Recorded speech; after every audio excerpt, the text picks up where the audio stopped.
હવે શરૂ થવા જઈ રહ્યો છે દેશનો સૌથી મોટો કેસ, આપકી અદાલત, રજત શર્માની સાથે.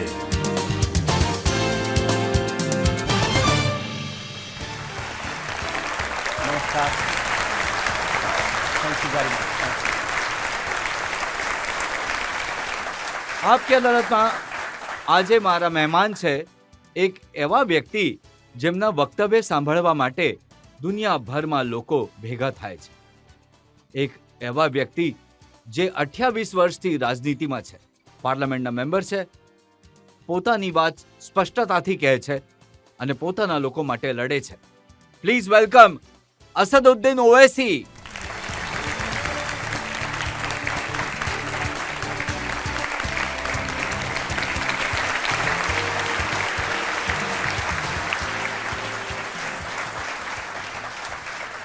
અને હવે હું આમંત્રિત કરી રહ્યો છું આપકી અદાલતમાં આપણા આજના જજ, હિન્દુસ્તાન ટાઈમ્સના સિનિયર જર્નલિસ્ટ કુમકુમ ચડ્ડાને.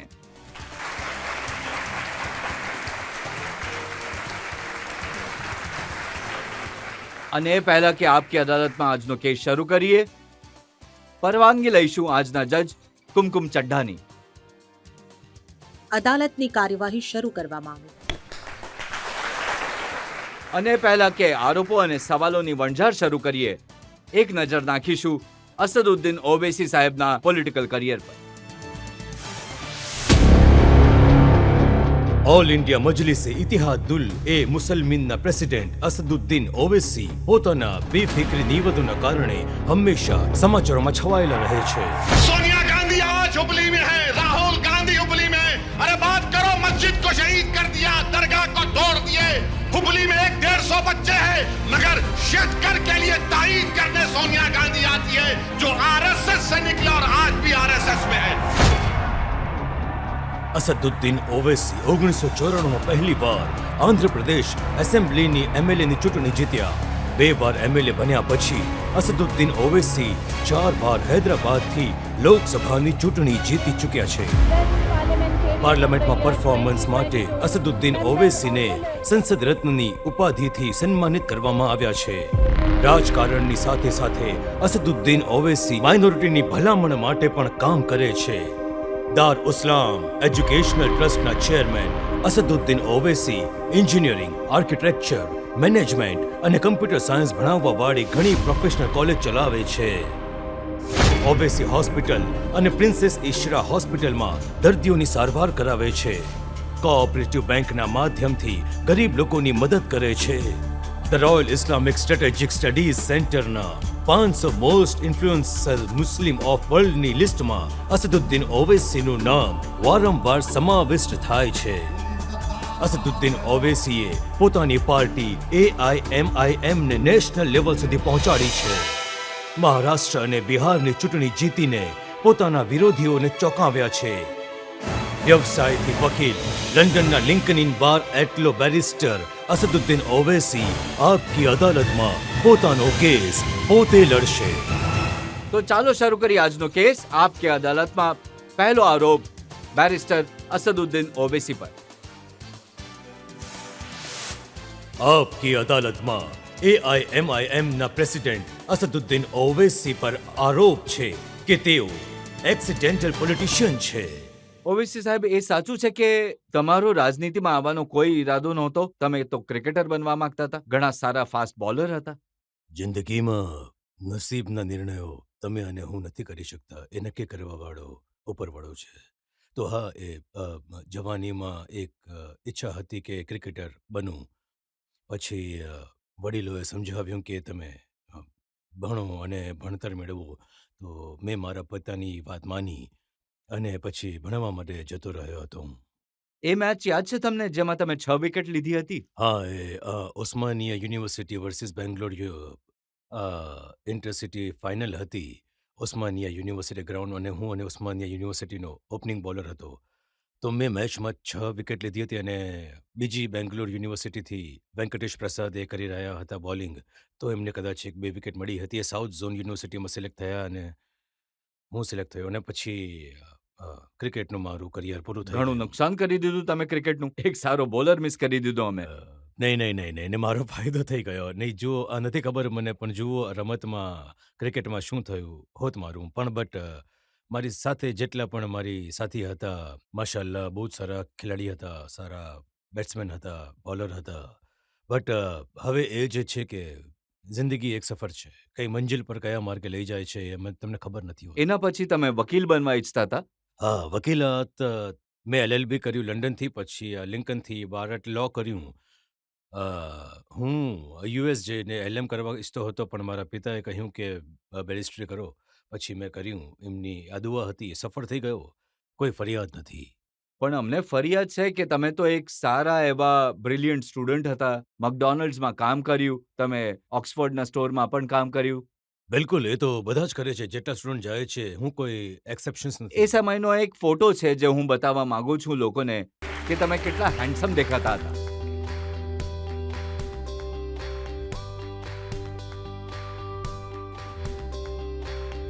આજે નથી, આજે નથી હું.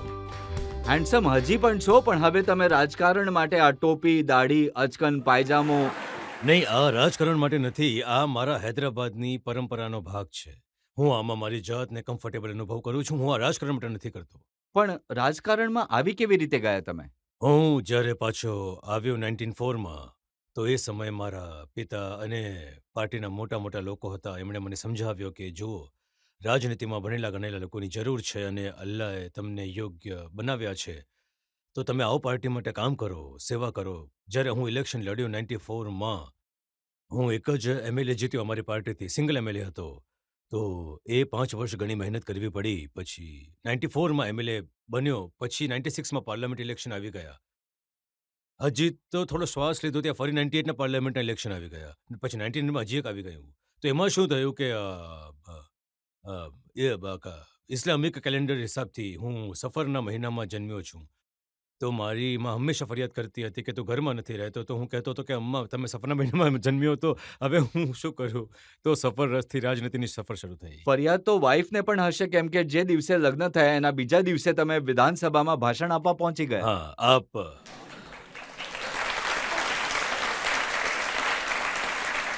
હા, રજતજી, તમે જૂના ઘાને ખંજવાળવાની ઘણી ખરાબ.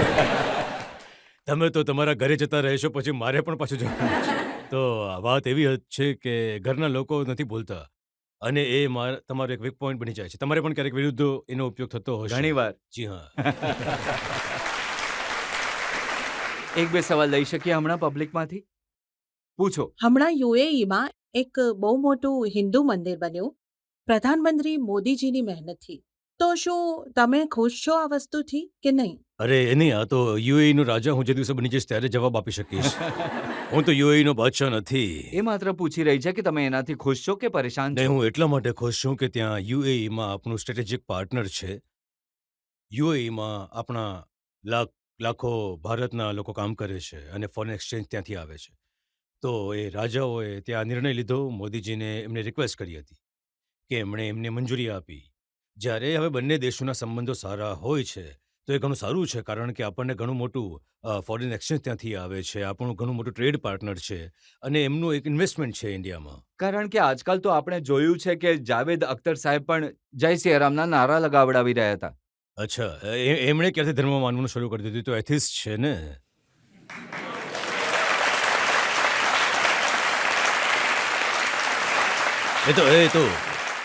એ તો નોન ફેક્ટ છે. એ તો કહે છે કે હું તો કોઈને માનતો જ નથી. એમણે તો એમ પણ કહ્યું કે જો હિન્દુસ્તાનમાં લોકતંત્ર, ડેમોક્રેસી બચી છે તો એ હિન્દુઓને કારણે બચી છે. એ ખોટું બોલી રહ્યા છે.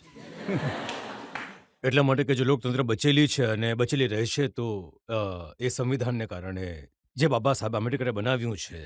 જો સંવિધાન ગાઈડ કરે છે, કોઈ કમ્યુનિટી પોતાની જગ્યા પર છે, પણ સૌને, દેશને, બધાને ગાઈડ કરવાનું સંવિધાન છે. તો સંવિધાન આપણું રિલિજિયસ ન્યુટ્રલ છે, અને જ્યાં સુધી એ સંવિધાન રહેશે, લોકતંત્ર પણ કદાચ થોડી નબળી જરૂર પડી જશે, પણ લોકતંત્ર તો રહેશે.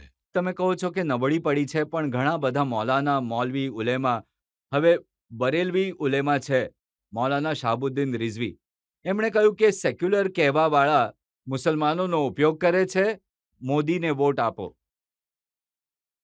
તો મૌલાનાએ એમ કરવું જોઈએ કે મોદીજી પાસેથી ટિકિટ લઈને એમપીનું ઇલેક્શન જીતી જાય. વાત કરો, યુપીથી ટિકિટ લઈ લો. જમાનત બચાવી શકો તો બંને બોલાવી લેજો બીજી વાર. હવે મૌલાના છે, બોલી દીધું છે બિચારાએ. હવે ખજૂર ખાઈ લીધું હશે તો બોલી દીધું હશે, પછી તો બોલવું જ. પણ તમે જોઈ નથી રહ્યા કે આજકાલ જમાનો બદલાઈ રહ્યો છે. પહેલા લોકો મુસલમાનોની એમના વોટની વાત કરતા હતા, હવે માત્ર હિન્દુઓના વોટની વાત કરે છે, રામ મંદિરની વાત કરે છે. નહીં, મેં જ્યારે 2014માં નરેન્દ્ર મોદી ભારતના વડાપ્રધાન બન્યા હતા, મેં મારી સ્પીચમાં કહ્યું હતું કે હું તમને એક વાતના અભિનંદન આપું છું કે તમે આ મિથને તોડી દીધું. મુસ્લિમ વોટ બેંક. મુસ્લિમ વોટ બેંકનું એક મિથ છે, આ એક વાર્તા છે જે ક્યારે હકીકત સાથે મેળ ખાતી નથી. આ દેશમાં હંમેશાથી મેજોરિટી વોટ બેંક રહી છે, પણ મુસલમાનોને એક દિલફરેક અને બીજી ઘણી બધી વાતો તમારી વોટ બેંક અને અરે ભાઈઓ, આમનો વોટ બેંક જ નથી. જો તમારી વોટ બેંક હોત તો પછી કેટલા બધા એમપી જીતી શક્યા હોત પોપ્યુલેશનના હિસાબથી. અને નરેન્દ્ર મોદી તો મુસલમાનોને પોલિટિકલી માર્જિનલાઇઝ કરી દીધા. એ વાત પણ નથી કરતા મુસલમાન વોટના વિશે, કોઈને ટિકિટ પણ નથી આપતા. એમની પાસે એક મુસ્લિમ એમપી પણ નથી, મુસ્લિમ મિનિસ્ટર પણ નથી. તો આ સત્ય છે. અને હવે એમને જરૂર પણ નથી. બીજેપીને બિલકુલ માર્જિનલાઇઝ કરી દીધા છે પોલિટિકલી, સોશિયલી મુસ્લિમ માઇનોરિટીઝ દેશમાં. પણ તેજસ્વી યાદવ વાત કરી રહ્યા છે આજકાલ. એ કહી રહ્યા છે માઈની સાથે બાપ નહીં પણ. નહીં નહીં નહીં. એ એમની ગણતરી છે એમની કે યાદવ જ મુખ્યમંત્રી બનશે અને મુસલમાન ચેલો બનીને રહેશે. એ માત્ર વાયમાં બિલીવ કરે છે. એમનો માત્ર ઉપયોગ કરે છે સત્તામાં આવવા માટે, એના પછી તો એમથી દૂર રહે છે. પણ બિહારમાં તો તમે ગયા હતા, ત્યાં તમારા એમએલએ છોડીને જતા રહ્યા. ત્યાં અમારા એમએલએને આરજેડીએ ખરીદી લીધા હતા. 5 અમારા એમએલએ જીત્યા હતા અને અમે 4 વર્ષ મહેનત કરી અને 5 એમએલએ શ્રીમાંચલમાં જે ભારતનો સૌથી બેકવર્ડ એરિયા છે ત્યાંથી અમારા એમએલએ જીતીને આવ્યા હતા. તો લાલુજીની કોશિશ શરૂઆતના દિવસોથી જ હતી. હું આજે કહી રહ્યો છું, જે જેલમાં હતો મને ફોન કરતા હતા, હું ફોન નહોતો ઉપાડતો એમનો. ઘણા લોકોએ મને તમને પોતાના ફોનથી નહીં કરો પૂછ્યું, તમે કેમ વાત નથી કરવા ઈચ્છતા? મેં કહ્યું, ભાઈ મારો આખી દુનિયા ફોન સાંભળે છે, હું કેમ વાત કરું? જેલમાં એક માણસ છે. પછી એમનો બીજો કોઈનો માણસ આવ્યો, મેં કહ્યું નહીં ભાઈ નહીં, વાત નહીં કરું. એ કહી રહ્યા હતા કેમ નહીં કરો, એમએલએ અને આપી દો. તમે અમારા 5 એમએલએ જીત્યા, તેમાંથી 4 અપ્રામાણિકને તમે ખરીદી લીધા હતા અને ખરીદીને શ્રીમાંચલનું તમે શું કર્યું? કોઈ ફાયદો નહીં આપ્યો શ્રીમાંચલને. હવે શું થઈ રહ્યું છે? હવે એમની પાસે સત્તા જતી રહી છે. હવે તેજસ્વીએ કહેવું પડશે, હાઉ ડુ યુ ફીલ? મજા આવી રહી છે ને હવે તમને? આમાં તેજસ્વીની શું ભૂલ છે? કાકાએ પલટી મારી છે. હું માત્ર 19 સીટ લડું છું તો હવે હું વોટ કપાવવાળો બની જાઉં છું અને તમે બીજેપીને બે વાર સત્તા આપી દો છો તો તમે રાજા હરિશ્ચંદ્ર છો? તમે જ કહો આ શું છે? આ પોલિટિકલી અપોઝિશન છે. એનાથી એક વાત સાબિત થાય છે કે કોઈ પણ નથી ઈચ્છતું આ દેશમાં કે મુસલમાનોની કોઈ પોલિટિકલ લીડરશિપ બને. જો કેટલા બધા લીડર છે, જેમ કે મમતા બેનર્જી, એમના વિશે તો માનવામાં આવે છે કે એ મુસલમાનોની રક્ષા કરનાર છે. હું રજતજી, હું સમજી રહ્યો છું તમે ક્યાં લઈને જઈ રહ્યા છો મને, પણ તમે ચિંતા નહીં કરો, હું જવાબ આપીશ જ્યારે તમે મને લઈ જશો ને. તો આ બિલકુલ સાચું છે. તમે અને હું કોઈ દિવસ માલદા મુર્શિદાબાદ જતા રહીશું. ત્યાં જઈને તમે જોશો કે જે જમીનમાં જે પાણી છે WHO લિમિટથી વધારે આર્સેનિક એમાં છે. જો તમે એ જગ્યા પર જતા રહેશો અને કોઈ મુસ્લિમ મહિલાની આંગળીઓને જોશો, તમને દેખાશે કે આંગળીઓ પર ઘા છે, કારણ કે એ બીડી બનાવે છે. હવે મને કહો કે સેક્યુલરિઝમના બહાને શું છે? શું સેક્યુલરિઝમ કરી રહ્યા છો તમે? કેટલા શેર છે તમારો ગવર્મેન્ટ એમ્પ્લોયમેન્ટમાં? તો આ જ તો મુસ્લિમ કમ્યુનિટીએ સમજવાનું છે કે તમારા બધાનો ઉપયોગ થઈ રહ્યો છે અને તમારે તમારી લીડરશિપ બનાવવાની છે. પણ ત્યાં તો લોકો એન બ્લોક વોટ બિલકુલ આપે છે, બિલકુલ આપે છે, કારણ કે એમની પાસે તો એક ઓપ્શન પણ નથી અને એમને લાગે છે કે કોંગ્રેસ અને સીપીએમ પણ કંઈ નહીં કરે. લેફ્ટ ફ્રન્ટની ગવર્મેન્ટ હતી પણ ત્યાં આગળ જે સોશિયલ ઇકોનોમિકલ હેલ્થ ઇન્ડિકેટર્સ બંગાળના મુસલમાનોને ઘણી ખરાબ છે. એમાં કોઈ ડિનાઇટ નહીં કરી શકે, એક ડેટા છે. અને તમે બજેટનું શું આપો છો? બજેટ પણ બિલકુલ ઓછું આપો છો. પણ મુસલમાનોને સિમ્બોલિઝમ ઘણી પસંદ છે. હવે રમઝાન આવશે તો ચીફ મિનિસ્ટર માથા પર આંખો બાંધીને આમ બેસીને બિસ્મિલ્લાહ રહેમાન રહીમ અને આપણે ખુશ, અને આપણે બિસ્મિલ્લાહ રહેમાન રખી દીધું. અરે ભાઈ, બિસ્મિલ્લાહ રહેમાન કહ્યું પણ તમારું શું બિસ્મિલ્લાહ થઈ રહ્યું છે? એની ચિંતા છે જ નહીં. તો આ વસ્તુઓ છે. તો તમે વોટની રીતે કઈ ઉપયોગ કરી રહ્યા છો એમના સુધી કોઈ ફાયદાઓ તો પહોંચાડો. ફાયદા નથી પહોંચાડતા. હવે તમે જુઓ ત્યાં જે ગડબડ ચાલી રહી છે. શાહજહાં શેખ. બિલકુલ. તમે કેમ આવા લોકોને પ્રમોટ કરો છો? તમે કેમ એમને આગળ લઈને આવી રહ્યા છો? હવે બીજેપીને તક મળી ગઈ કે હિન્દુ મુસ્લિમ કરી દીધું, જ્યારે શાહજહાં શેખના બંને સાથી હિન્દુ છે. તો આ વસ્તુઓ છે. માલદા, મુર્શિદાબાદ હું પોતે જઈને આવ્યો છું. ત્યાં બીજેપીને ખરાબ તો સ્થિતિ તક છે. એટલે પણ મળી રહી છે કે આજકાલ બધા લોકો બીજેપી તરફ જઈ રહ્યા છે. અશોક ચૌહાણ પણ બીજેપીમાં જતા રહ્યા. નહીં, યુપીમાં જેટલા સમાજવાદી પાર્ટીના અપકારાકસ્ટ એમએલએઝ હતા તેમણે બીજેપીને કેન્ડિડેટને વોટ આપી દીધા. જયંત ચૌધરી સાહેબની પાર્ટીના 9 એમએલએમાંથી 2 મુસલમાન છે. એમણે પણ બીજેપીને વોટ આપી દીધા. અશોકરાવ ચૌહાણ જે મને ગાળો આપતા હતા જ્યારે હું ત્યાં નાંદેડમાં જતો હતો, એ કહેતા હતા કે બીજેપીને બી ટીમ આવી ગઈ છે, બચીને રહેવા નથી. હવે ત્યાંથી જ જઈને ત્યાં બેસીને ગયા છે અને મને કહેતા હતા કે હું મળેલો છું. સારું છે, ઘણા બધા ચહેરા પડદા ઉઠી રહ્યા છે અને બધા લોકો જોઈ રહ્યા છે કે કેવી રીતે લોકો સેક્યુલરિઝમના નામ હિમાચલ પર પ્રદેશમાં તો સરકાર જ પલટી જશે. બિલકુલ સરકાર જતી રહી. સરકાર બિલકુલ જતી રહી. હવે સારું એ થયું કે હું 10-15 દિવસ પહેલા હિમાચલ નહીં ગયો. જો તો ત્યાં ગયો તો મારા પર આરોપ લાગી ગયો હોત કે ત્યાં જઈને આણે શું કર્યું. એમના જ એમએલએઝ જઈ રહ્યા છે, ક્રોસ વોટિંગ કરી રહ્યા છે અને બિનજરૂરી અભિષેકનું મનુ સિંઘવી સાહેબને એમણે હરાવી દીધા. ઘણા સારા લોયર છે, તમે એમને હરાવી દીધા એ જગ્યા ઉપર. આ એક એમની ભૂલ છે. હું એ જ કહી રહ્યો છું ને કે તમારામાં જ કરેજ ઓફ કન્વિક્શન નથી.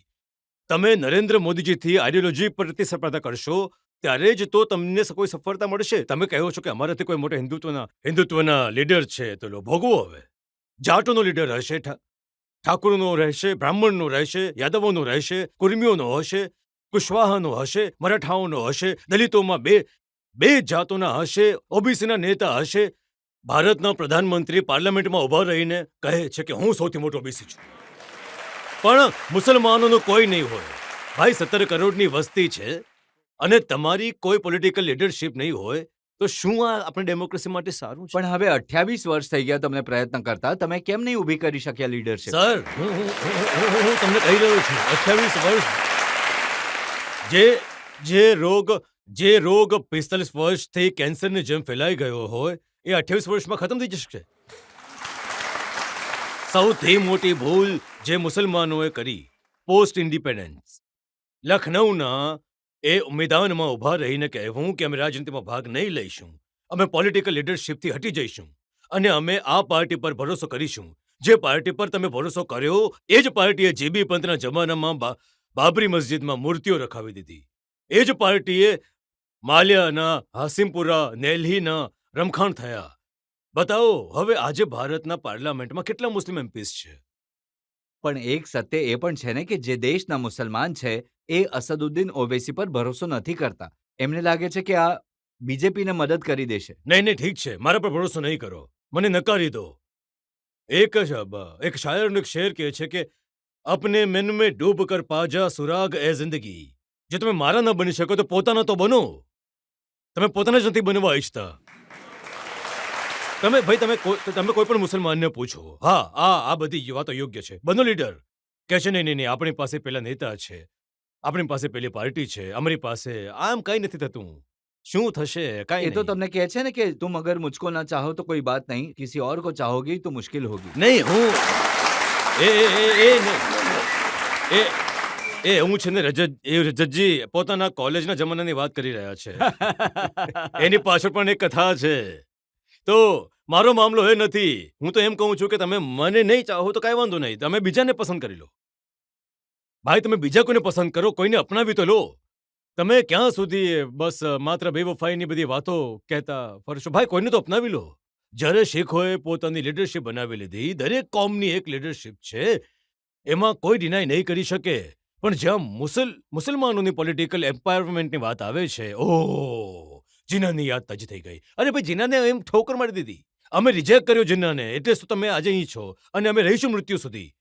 પોલિટિકલ લીડરશિપ નહીં હોય તો આ જ રીતે આપણને સસરવામાં આવશે, ઉપયોગ કરવામાં આવશે અને ન્યાય નહીં થાય. આને લઈને મારી પાસે અમુક આરોપો છે, પણ એના પહેલા એક બ્રેક માટે રોકાઈશું અને બ્રેક પછી આપકી અદાલતમાં અસદુદ્દીન ઓવૈસી પર આરોપો અને સવાલોનો વધુ એક દોર. હું અમિત શાહ વિશે નહીં કહી શકું, કેમ કે તમે મને ખાલી ખોટો ફસાવી રહ્યા છો. એક તરફ રાહુલ ગાંધી, એક તરફ અમિત શાહ. ફસ ગઈ રઝિયા ગુંડો મેં. કેવી હાલત છે.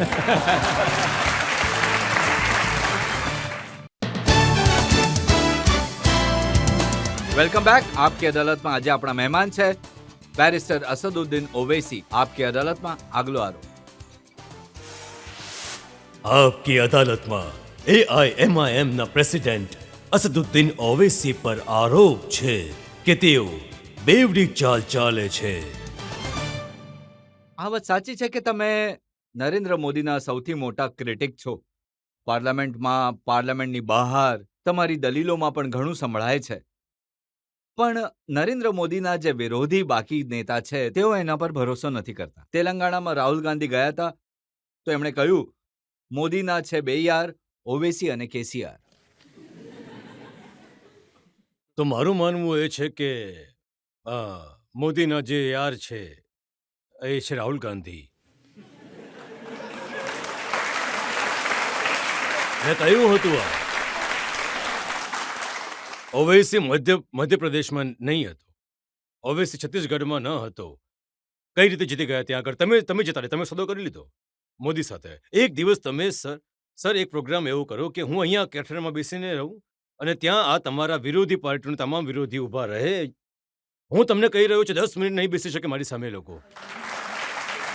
306 સીટ પર બીજેપી જીતે છે અને અમે લડીએ છીએ માત્ર 3 લોકસભાની સીટ. હૈદરાબાદની જનતાને સલામ બીજેપીને હરાવી. ઔરંગાબાદમાં 21 વર્ષ જૂના શિવસેનાના એમપીને ઔરંગાબાદની જનતાએ ઇમ્તિયાઝ જલીલને પોતાના એમપી બનાવ્યા. કિશનગંજમાં અમે 3 લાખ વોટ લઈએ છીએ. કોંગ્રેસનો ઉમેદવાર 3.5 લાખ વોટ લે છે અને એક જ સીટ જીતે છે ગઠબંધનની. ચલો 3 જ થયા ભાઈ. મોદી કેવી રીતે જીતે 306? આનો જવાબ નથી આપતા. એ જવાબ આપે છે. એ કહે છે કે દરેક લીડર પર ઈડીનો કેસ છે, સીબીઆઈનો કેસ છે. એક ઓવૈસી સાહેબ એવા છે જેમના ઘરે ઈડી નથી પહોંચી. તમે જુઓ, મારા શરીર પર ઘણા ઘા છે.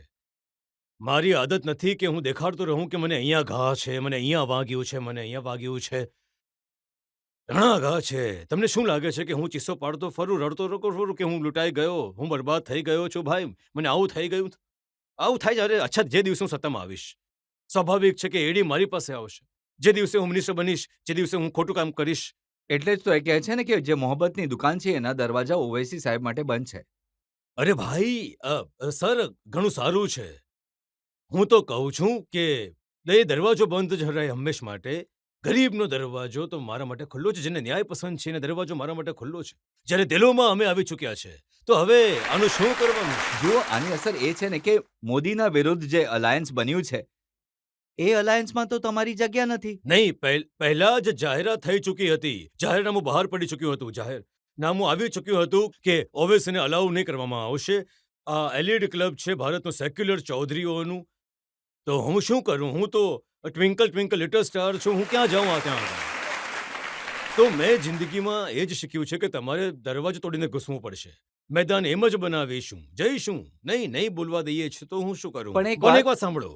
યુપીની સરકારમાં 2004 થી 2012 સુધી અમે સારા હતા જ્યારે કોમ્યુનિસ્ટ પાર્ટીને છોડી જતી રહી. કમ્યુનિસ્ટ પાર્ટીએ અડવાણી સાહેબ સાથે વોટ આપ્યો મનમોહન સિંહની વિરુદ્ધ.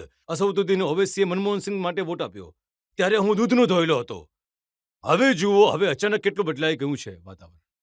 હવે એક જમાનામાં તમે જ કહેતા હતા કે તમે બધાની લેલા છો. હવે તમે એવી લેલા છો જેનો કોઈ મજનુ નથી. તો એવું છે ને કે લૈલા મજનૂની કથા સત્ય પર છે અને આ ઓછામાં ઓછી 1400 વર્ષ જૂની કથા છે. પણ આજે પણ લોકો લૈલાને યાદ કરે છે. આવતીકાલે પણ લોકોને યાદ કરશે. તો મારા મજનુ ઘણા છે તો એને હું કંઈ નકારતો નથી. વાતોમાં ઉલ્લેખ તો થશે ભાઈ, વાતોમાં ઉલ્લેખ થશે. હવે તમે આપકી અદાલતમાં કોના નામથી યાદ કરશે? રજજી તમારા નામથી યાદ કરવામાં આવશે. ભલે કોઈ કોપી કરી લે, કંઈ પણ કરી લે, પણ ઓરિજિનલ તો તમે જ રહેશો. તો એમ જ લૈલા ઓરિજિનલ છે, યાદ કરશે, કાંઈ વાંધો નથી. યુપીથી કોઈકે મને ફિગર્સ મોકલ્યા છે. અમુક સીટો છે બિજનૌરની, સુલતાનપુરની, ફિરોઝાબાદની, જ્યાં સમાજવાદી પાર્ટી અને આરએલડી મળીને લડ્યા હતા. અને તેઓ એ કારણે હાર્યા હતા કે એ જગ્યાઓ પર તમારા કેન્ડિડેટ હતા. યુપીમાં 400 સીટો છે. કોંગ્રેસ લડી 400, જીતી 2. પણ કોંગ્રેસ પર આરોપ નહીં લાગશે. બહેનજી લડ્યા 400, જીત્યા 1. કોઈ કાંઈ નહીં કહેશે. અસદુદ્દીન ઓવૈસી લડ્યા બાબુસિંહ કુશવાહાની સામે ઓલિયન્સમાં 100 સીટો લડ્યા અને એક પણ જીત્યા નહીં. પણ જે 400 લડીને 2 જીત્યા અને 1 જીતે છે, એમના પર કોઈ કાંઈ નથી બોલતું. અચ્છા, અખિલેશ યાદવ 2014ની ચૂંટણી હાર્યા, પાર્લામેન્ટનું, 17ની એસેમ્બલીની ચૂંટણી, વિધાનસભાની ચૂંટણી હાર્યા, 2019ની પાર્લામેન્ટ ચૂંટણી હાર્યા, 2022ની વિધાનસભા ચૂંટણી હાર્યા. 4 ચૂંટણીઓ હારી ગયા બાદ પણ એમને આજે પણ લોકો કહે છે કે ભાઈ તમારા પર જીવન ન્યોછાર અને અમે કંકુ પગલા પડાવીશું, પણ મંચ પર નહીં આવવા દઈએ. મૌલાના અરશદ મદની જેવા લોકો એમણે કહ્યું કે ઓવૈસી ન હોવાથી ચૂંટણી પોલરાઇઝ થાય છે અને મોદીને આનો ફાયદો થાય છે. હું તમને એક વાત કહી રહ્યો છું કે જ્યારે તમે એક વાત છંછેડી છે, મેં પહેલા પણ ક્યારે નથી કહી આ વાત, આજે કહી રહ્યો છું કે મારી પાસે હૈદરાબાદમાં યુપીની ચૂંટણી પહેલા 2 મોટા મુફતી આવ્યા હતા. મેં ક્યારેય પબ્લિકલી કહ્યું નથી, આજે કહું છું, મારે કહેવું પડી રહ્યું છે. હું મુફતી આવીને કહ્યું કે અમે એક મોટા મૌલાનાનો સંદેશ તમારા સુધી લાવ્યા છે અને એમનું એ કહેવું છે કે તમે ઇલેક્શનથી દૂર કિનારો પકડી લો. તો મેં કહ્યું જુઓ ભાઈ, હું તો સમુદ્રમાં મધદરિયે તરી રહ્યો છું, હવે તો કિનારા પર આવી જ શકતો નથી, તો શું કરવું જોઈએ? તો મેં કહ્યું એક કામ કરો, તમે સમાજવાદી પાર્ટીને સપોર્ટ કરશો ને તો હું કંઈ કરીશ. મેં કહ્યું મારાથી એમનું અલાયન્સ કરાવી દો. તો પૂછું કેટલી સીટ જોઈએ છે? મેં કહ્યું 10 સીટ જોઈએ છે. અને એ 10 સીટ જ્યાં સમાજવાદી પાર્ટીનો કોઈ એમએલએ નહીં હોય, આ મેં કહ્યું તો ઘણા ખુશ થઈ ગયા બંને મુફતી. કહ્યું અરે વાહ, અલ્લાહ તમારું ભલું કરે. તો મેં કહ્યું બિસ્મિલ્લાહ કરો, અલ્લાહ ભલું કરે, તમે દુઆ આપી રહ્યા છો, કરાવી દો. આવો ગયા અને જઈને બોલ્યા કે ઘણા ખુશ થયા અમારા હજરત અને કોશિશ કરીશું. મેં કહ્યું ઠીક છે, કોશિશ કરો. એ કોશિશ ચાલી રહી છે હજી સુધી. તો હું તૈયાર હતો. બિહારના ઇલેક્શનમાં હું આરજેડીના 2 રાજ્યસભાના એમપીઝને જૂની પાર્લામેન્ટમાં બિલ્ડિંગના સેન્ટરમાં હોલમાં જઈને મળ્યો હતો બંનેને. મેં કહ્યું જુઓ સર, આપણે લોકસભાની ચૂંટણી પણ લડ્યા, 3 લાખ વોટ મળ્યા, તમે શ્રીમાંચલમાં અમને 5 સીટ આપો, માત્ર 5. એક તો સ્મિત કરતા હતા, એ ઘણા ભણેલા ગણેલા માણસ છે, એ ચા પીવો, કોફી પીવો. બીજાએ કહ્યું કે તમને શું શોખ છે હૈદરાબાદથી આવી રીતે લડવાનો? મેં કહ્યું ભારતનો ભાગ છે અને મને લોકતંત્ર પર ભરોસો છે. તો મેં કહ્યું કે અખ્તરનો ઉલીમાન પટના જઈને બધા લોકોને મળીને આવ્યા, કોઈ તૈયાર ન હતું. તો આમાં અમારી ભૂલ ક્યાં છે? જો ઓવૈસી પોલરાઇઝ થઈ રહ્યું છે તો શું મોદી 306 સીટ માટે કારણે જીતી રહ્યા છે? એમણે બોલવું જોઈએ. હવે તો એ 370નો દાવો કરી રહ્યા છે. હવે કોને પહેરાવશે આરોપ? મારા પર નાખશે. દરેક વસ્તુમાં મને વરરાજા બનાવશો અને પોતે વરરાજા બનવા નહીં ઈચ્છતો તો હું ક્યાં શકું છું એમાં ભાઈ? હવે મને આરોપ લગાડશો. કેવો આરોપ છે ભાઈ? તમે 300 સીટ, CAA કાયદો બની ગયો, ટ્રિપલ તલાક, શું થઈ ગયું, UCC થઈ ગયું, તો કોણ જવાબદાર છે? ભાઈ તમારું જે રાજકારણ છે 60 વર્ષનું, એ નિષ્ફળ સાબિત થઈ રહ્યું છે. જે તમે કહી રહ્યા હતા કે કમ્પોઝિટ કલ્ચર, સેક્યુલરિઝમ, એ ક્યાં ગયું સેક્યુલરિઝમ? કહો ને મને. ક્યારે મુસલમાન ભારતની પાર્લામેન્ટમાં ઇક્વલ નંબર પર હતા? નહીં હતા. ક્યાં હતા? જ્યારે યુપીએની સરકાર હતી તો માઇનોરિટીઝનું બજેટ 0, ટોટલ બજેટનું 0.01% હતું. હવે મોદીજીએ એને 0.001 કરી દીધું. હવે બોલો કોણ જવાબદાર છે? જો કોંગ્રેસના લોકો તો કહે છે કે કર્ણાટકના મુસલમાનોએ અમને એકજૂટ થઈને વોટ આપ્યો તો અમે જીતી ગયા, એસેમ્બલીમાં સરકાર બનાવી દીધી, હરાવી દીધું બીજેપીને. નહીં, ઘણું સારું છે. ચાલો પાર્લામેન્ટમાં તમે 26 જીતી જાઓ. પાર્લામેન્ટ આવી રહ્યું છે 28માં, 26 જીતી જાઓ તમે. ચાલો તમે બતાવો મને કેટલા મુસલમાનોને એમપીની ટિકિટ આપશો, બતાવો મને. જ્યારે તમે ક્રેડિટ લઈ રહ્યા છો તો મુસ્લિમ કમ્યુનિટીને તો તમે એમપીની ટિકિટ આપો ને, એમને નહીં આપે. તમે એમને મોટા પદ પર રાખો, નહીં રાખશો તમે. તો હવે વોટ લેતા આવડે છે ભાઈ. એક અનરિટન રૂલ થઈ ચૂક્યો છે ભારતની રાજનીતિમાં કે જેને મુસલમાનના વોટ જોઈએ છે એને કહી દો મુસલમાન દૂર રહે, પણ વોટ અમને આપે અને ચૂપ રહે. મોદીજીનું શું છે કે મને નથી જોઈતા મુસલમાનના વોટ, માર્જિનલાઇઝ કરી દો એમને. ઇલેક્શન થઈ જશે પછી મોદીજી કહેશે સબકા સાથ, સબકા વિશ્વાસ, સબકા વિકાસ, ભાઈઓ અને બહેનો, બધું થશે. અને આના માટે જ તો તમને મોદીજીની બી ટીમ કે છે. બિલકુલ આવું નથી, એ જૂઠું જો કહી રહ્યા છે. મુસલમાનોની વાત તો તમે અરે, ઉઠાવો છો આગળ અરે, આવીને. અરે પણ કેમ ન કરવી જોઈએ જ્યારે સમાજવાદ બીજેપીનો કેન્ડિડેટ અપર કાસ્ટ હિન્દુ છે રાજ્યસભાના, અને બધા અપર કાસ્ટના લોકો અમને વોટ આપે છે. આપનું ભાઈ આવી ગયું, હું શું ખોટું કરી રહ્યો છું? આ અકાલી દળ લડે છે, ભગવત માન તમે લડો છો, શીખોનો વોટ આપે છે, બીજા પણ વોટ મળે છે એમને, મરાઠાઓને વોટ આપે છે, અને પાર્ટી ટિકિટ જોઈને આપે છે કે ભાઈ આ કોન્સ્ટિટ્યુન્સીમાં કેટલા સમુદાયના લોકો છે, એમને આપો તમે. તમે એ સમજતો કરો છો. તમે જૈન ચૌધરીને કેમ લઈને આવ્યા? કેમ કે એ જાટ છે.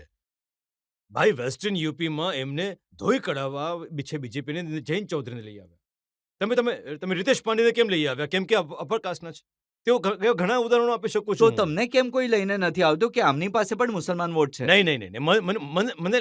મને લાવવાની જરૂર નથી. હું એમ કહી રહ્યો છું કે મુસલમાન જેટલી 17-18 લોકસભાની ચૂંટણીઓ થઈ છે એમાં વોટ આપવાવાળા બન્યા છે, લોટ લેવાવાળા નથી બન્યા તેઓ. જે દિવસે વોટ લેવાવાળા બની જઈશું, ભારતની રાજનીતિ હજી વધારે મજબૂત બનશે. હજી સવાલ લઈ શકીએ? ભારતની રાજનીતિમાં બે મોટા દળ છે, ભાજપા અને કોંગ્રેસ. તમારા મતે તમારો સૌથી મોટો પ્રતિદ્વંદી કોણ છે, ભાજપા કે કોંગ્રેસ? બંને એક સિક્કાની બે બાજુઓ છે. બેઉ એક સિક્કાની બે બાજુ છે. પણ રાહુલ ગાંધી પણ યાત્રા કરી રહ્યા છે, ભારત જોડો યાત્રા. જો સર, હું એમનો સ્પોક પર્સન ક્યારે નહીં બની શકું, ઇન્શાઅલ્લાહ. એમનું એ જ જાણે, એ જ બતાવે. તેઓ માશા અલ્લાહથી ભણેલા ગણેલા કાબેલ છે, મોટા પરિવારથી આવે છે, અને એમના ઘરમાં એક નહીં ત્રણ પ્રાઇમ મિનિસ્ટર છે. તેઓ પણ બનવા માંગે છે કે નહીં, પરંતુ તો ક્યારે એ બની શકશે પ્રાઇમ મિનિસ્ટર તમારા હિસાબથી? નહીં, હું મારું કહી શકું. મારે પ્રાઇમ મિનિસ્ટર બનવાની કોઈ ઈચ્છા નથી, અને મને મંત્રી બનવાની પણ કોઈ ઈચ્છા નથી. તો મારા જીવનના ધ્યેય જુદા છે, મારા સપનાઓ જુદા છે, વિચારો જુદા છે, અને હવે જેને બનવું છે તેઓ આઈડિયોલોજી પર મુકાબલો કરો ના મોદીજી સાથે. તમે આઈડિયોલોજી પર વિવાદ નથી કરી રહ્યા. તમે તમારું ગૌત્ર બતાવો છો. તમે એ જ પીચ પર કઈ રીતે રમી શકશો? જે પીચ પર મોદીજી તમને રમાડવા માંગે છે, તમે એ જ પીચ પર રમી રહ્યા છો.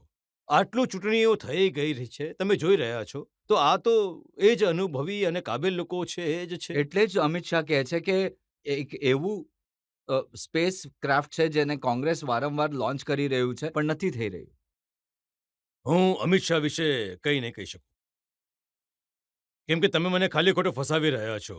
એક બાજુ રાહુલ ગાંધીજી, બીજી બાજુ અમિત શાહ. ફસ ગઈ રઝિયા ગુંડો મેં જેવી હાલત થઈ ગઈ છે.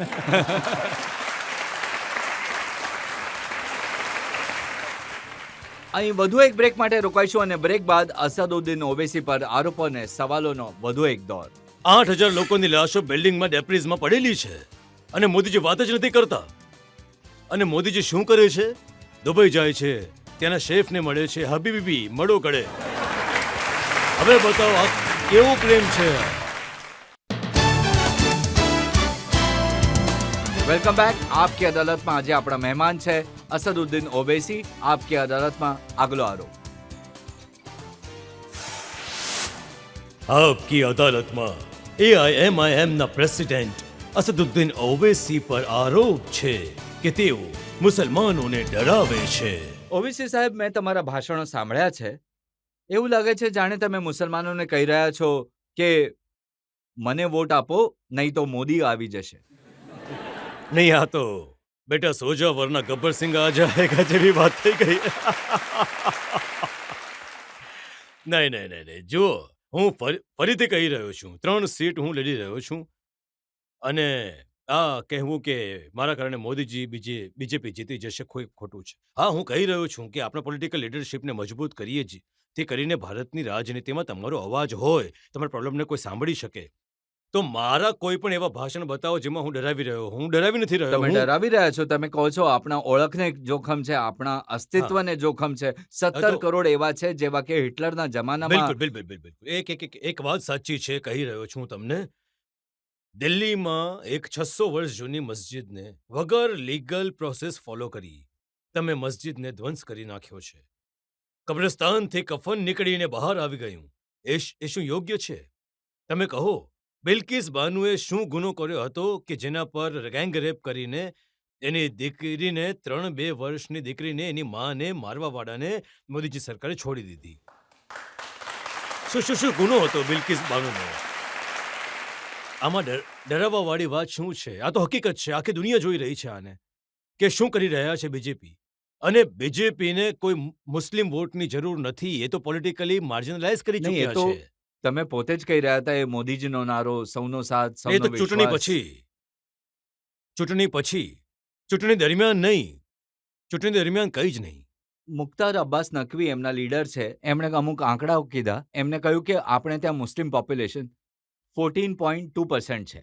જે આવાસ યોજના છે પ્રાઇમ મિનિસ્ટરની, એમાં 31.3% મુસલમાનોને આપ્યા, 33% કિસાન સન્માન નિધિમાં આપ્યું, 36% બેનિફિશિયરી છે મુસલમાન મુદ્રા યોજનામાં. મેં યુપીમાં પ્રાઇમ મિનિસ્ટર આવાસ યોજના માટે આરટીઆઈ કરી.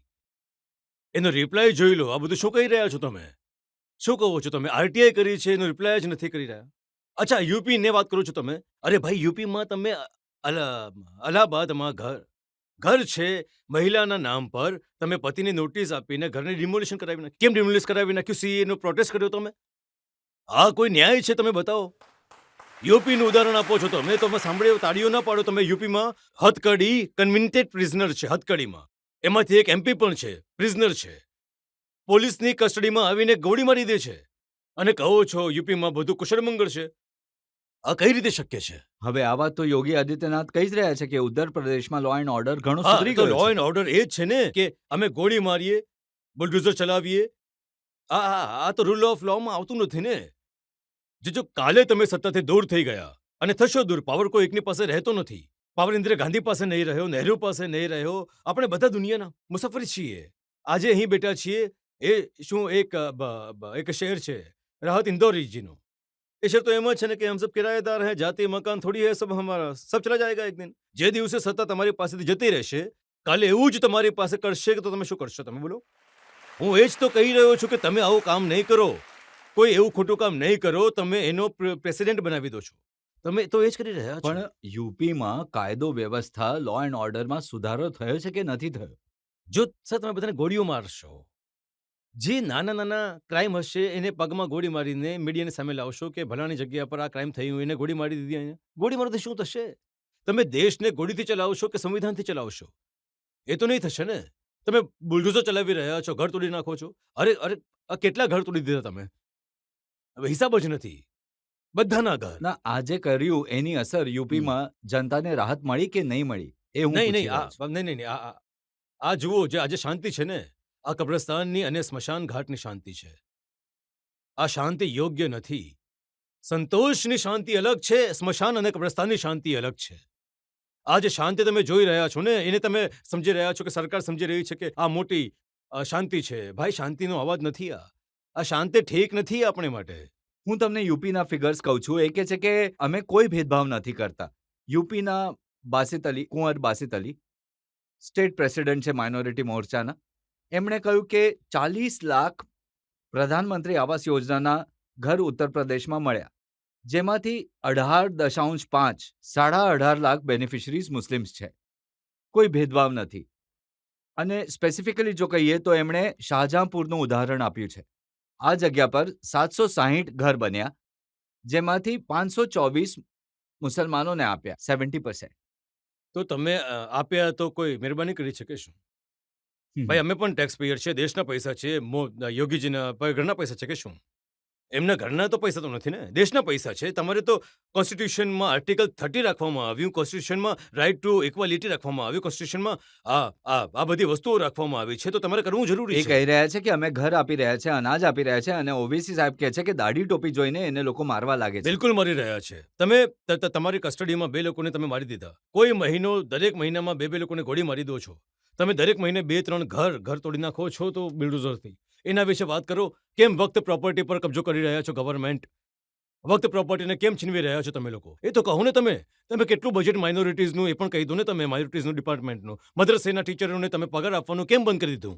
જ્યારે દેશની સામે તમે કહ્યું કે મદ્રસેમાં શું થાય છે, જ્યારે મદ્રસેમાં મેથ્સ, સાયન્સ, ઇંગ્લિશ ભણાવવામાં આવતું હતું, તો તમે બધું કેમ કરી દીધું? તમે કહ્યું કે અમે આપીશું નહીં. હલાલનો મામલો કેમ તમે ઉઠાવી દ્યો? કેમ ઉઠાવ્યો હલાલનો મામલો? બિનજરૂરી ઉઠાવ્યો તમે ત્યાં, અને ઇન્કવાયરી કરાવી તમે એસટીએફ લગાવીને. નહોતી કરાવી. કેમ કરાવવાની ભાઈ? તમે તમે આમાં તમે જુઓ, ઇશ્યુ ક્રિએટ કરાવો, અને કોઈ ઇશ્યુ છે જ નહીં, તમે ઇશ્યુ ક્રિએટ કરી દીધો. જો તમારા વિશે સૌથી યોગ્ય વાત હેમંતા વિશ્વ શર્માએ કહ્યું. હમ. હૈદરાબાદમાં ગયા, એમણે કહ્યું ઓવેસીએ આખા હૈદરાબાદમાં હમાસના પોસ્ટર લગાવી દીધા. મેં ઓવેસીને કહ્યું કે તમારો પાસપોર્ટ વિઝા બનાવી દઈએ, તમે ગાઝા જાઓ. પણ એ ત્યાં જતા નથી, અહીંથી જ ચીસો પાડે છે. નહીં,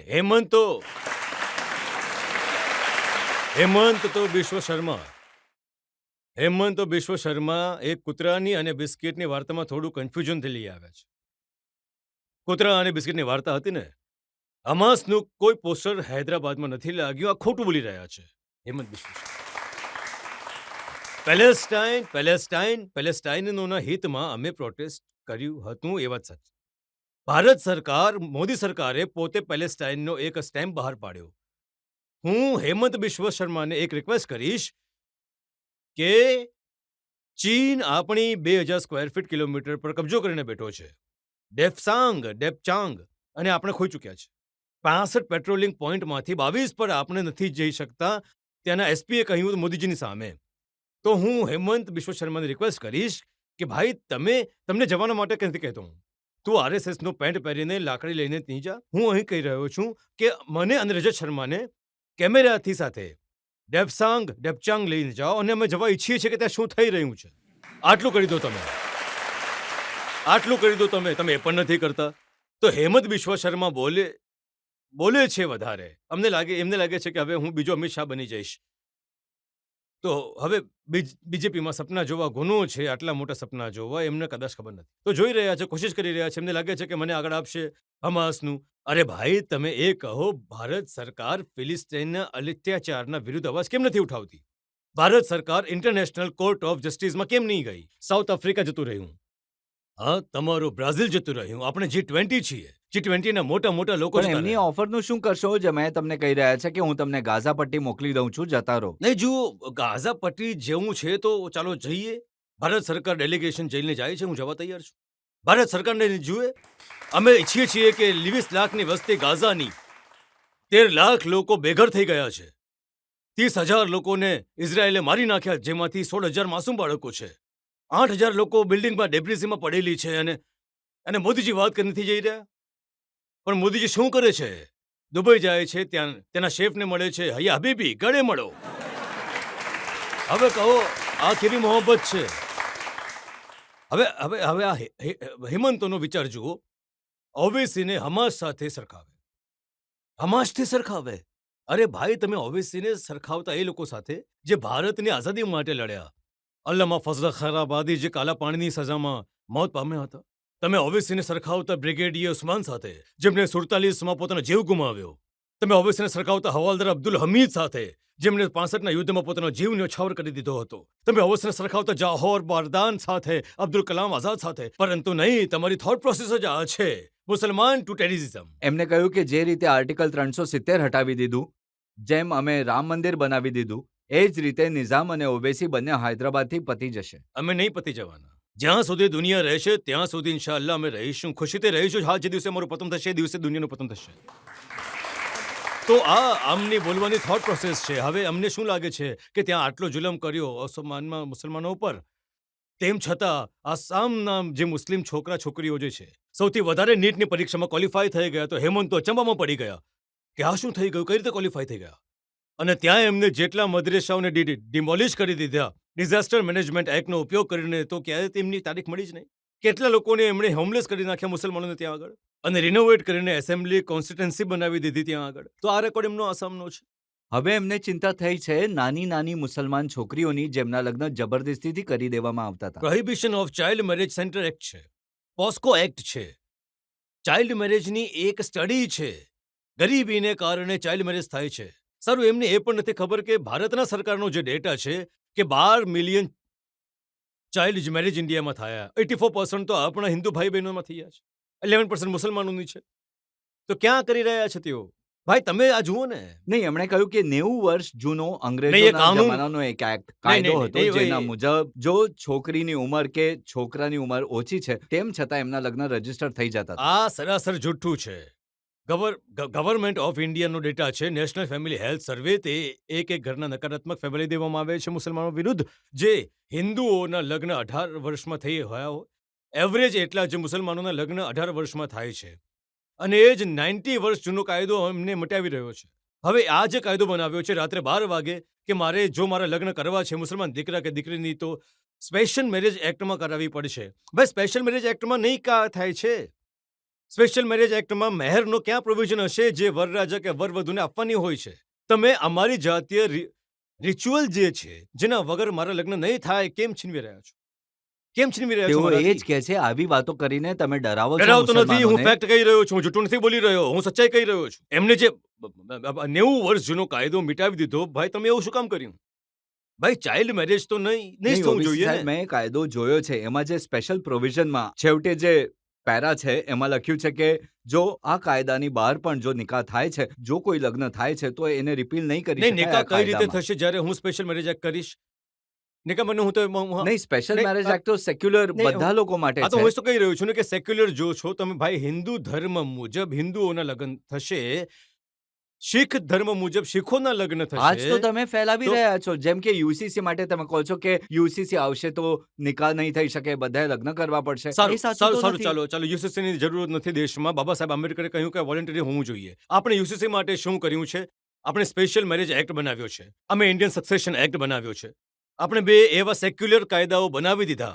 હવે તમે મને કહો, જેમને મને ખબર પડી કે તમે મને યાદ સવાલ કરશો, હું લખીને આવ્યો છું ઉત્તરાખંડનો સેક્શન 4 સબસેક્શન 4 વાંચી લો. હિન્દુ ધર્મમાં પ્રોહિબિશન ઓફ મેરેજ છે કે માની તરફ એક ભાઈની તરફ લગ્ન નહીં થઈ શકે. નહીં થઈ શકે. મુસલમાનોમાં થઈ શકે છે. તમે એ પ્રોવિઝન લાવ્યા સેક્શન 4 સબસેક્શન 4 માં. ભાઈ, મને કેમ રોકી રહ્યા છો? તમારો ધર્મ જે તમે ચાલો એ પ્રમાણે મારા પર કેમ થોપી રહ્યા છો તમે? આ નંબર 1 પોઈન્ટ છે.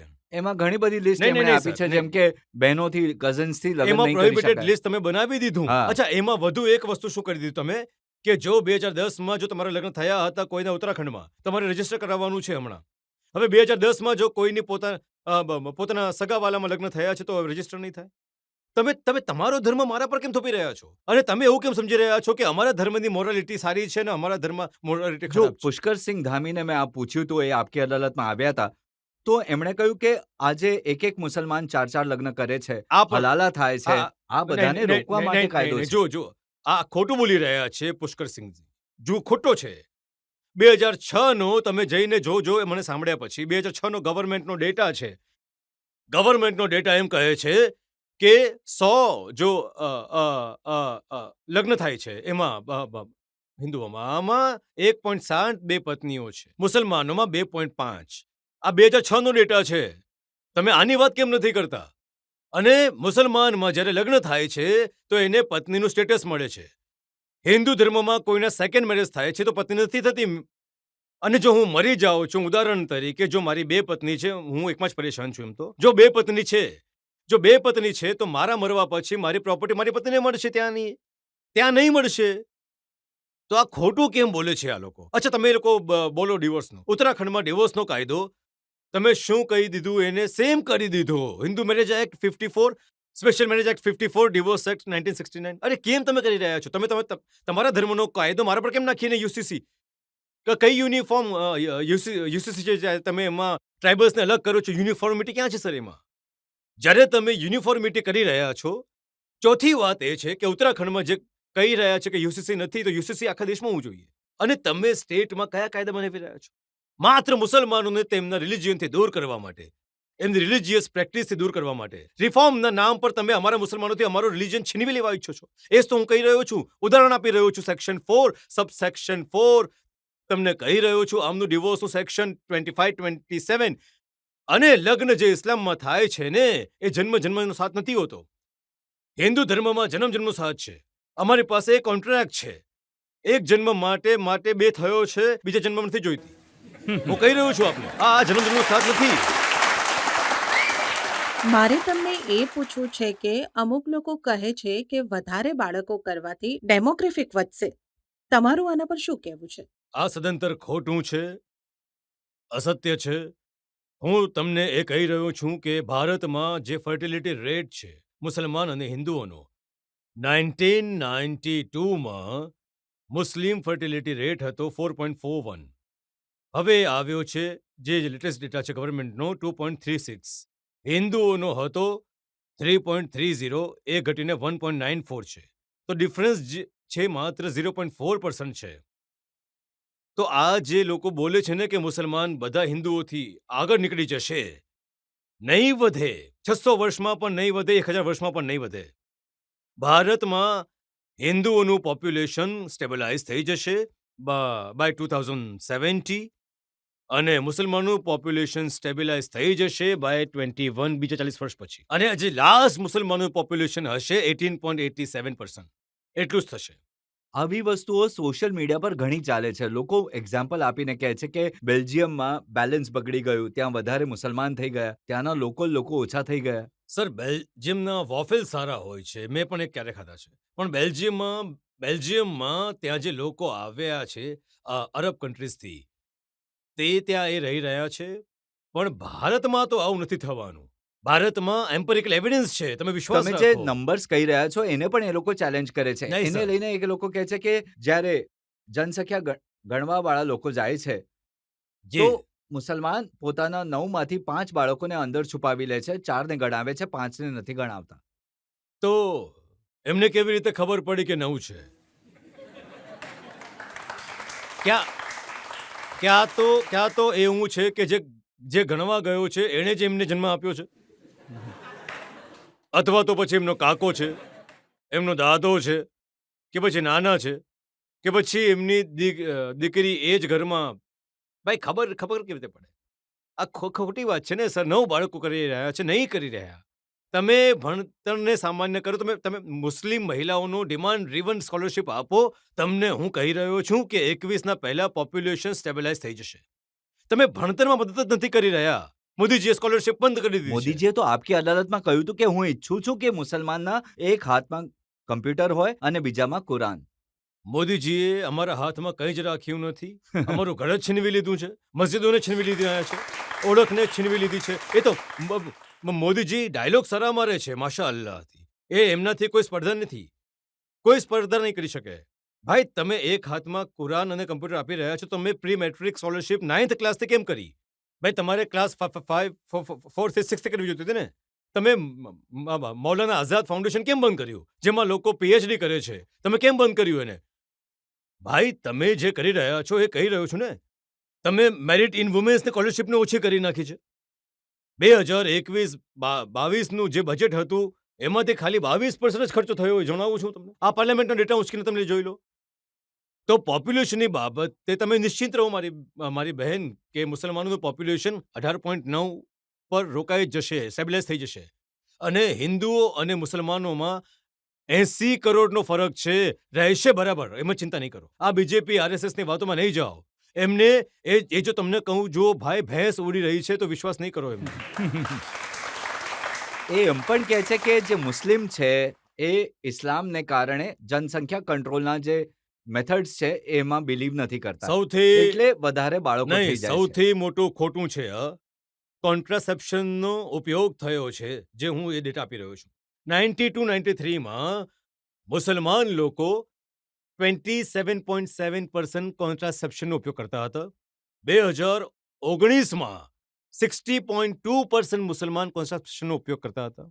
અચ્છા, અને આમાં હિન્દુ ધર્મમાં પણ વધારો થયો છે. 41 હતા 92માં, એ વધીને 67.9 થઈ ગયા. અચ્છા, હવે તમને મુસ્લિમ પુરુષોના વિરુદ્ધ પણ ઘણું બધું બોલે છે. સૌથી વધારે કોન્ટ્રાસેપ્શન પુરુષો જે વાપરે છે ભારતમાં, મુસલમાન છે 34.10, અને આપણા હિન્દુ પુરુષો જે છે તે 34.10. આપણા શીખ ભાઈઓ બેઠા છે. હું એમને કહી રહ્યો છું, દેશના પ્રધાનમંત્રીએ લાલ કિલ્લાથી કહ્યું હતું કે એ જ એક દેશ, એટલે કે જે બાળકો માટે જે ફેમિલી પ્લાનિંગ કરશે એ દેશના હિતમાં હશે, વફાદાર હશે. સૌથી મોટા વફાદાર તમે છો. કેમ કે હું જણાવી રહ્યો છું, કેમ કે 75% લોકો તમે ફેમિલી પ્લાનિંગ કરો છો, 45% મુસલમાન, 50% હિન્દુ કરે છે. નહીં, તો એ જણાવી રહ્યો છું ને કે આ ગવર્મેન્ટ જે ડેટા છે મારો નથી, આ ગવર્મેન્ટનો ડેટા છે. એટલે બીજેપી જે એક વાતાવરણ બનાવી રહી છે, RSS સંઘ પરિવાર, કે ભાઈ આ લોકો ફેમિલી પ્લાનિંગ નથી કરતા, સ્પેસિંગ કરે છે. ઇસ્લામમાં તમને એ કહેવાયું છે કે તમે સમયસર બાળકોને જન્મ આપો. કોઈ રોકટોક નથી. અચ્છા, ફેમિલી પ્લાનિંગ કરાવી રહ્યા છે એમ છતાં એ ઇસ્લામમાં પરવાનગી નથી આપતો. 20% મુસ્લિમ મહિલાઓએ ફેમિલી પ્લાનિંગ કર્યું છે, 20% તમને કહેતા નથી ડેટા. અને હું જે કંઈ પણ કહી રહ્યો છું તમે મને ખોટું પ્રૂવ કરો તમે એમાં. અને પાછો આવી જઈશ હું આપકે અદાલતમાં કઠેરામાં જો રજત શર્મા બોલાવશે તો. એ મારા માટે ઓનર છે કે એમણે મને 2 વાર બોલાવ્યો. ત્યારે દાઢી એટલી સફેદ નહીં હતી, એ હવે વ્હાઈટ થઈ ગઈ છે, પણ હવે બોલાવી લીધો છે એમણે અમને. ધન્યવાદ.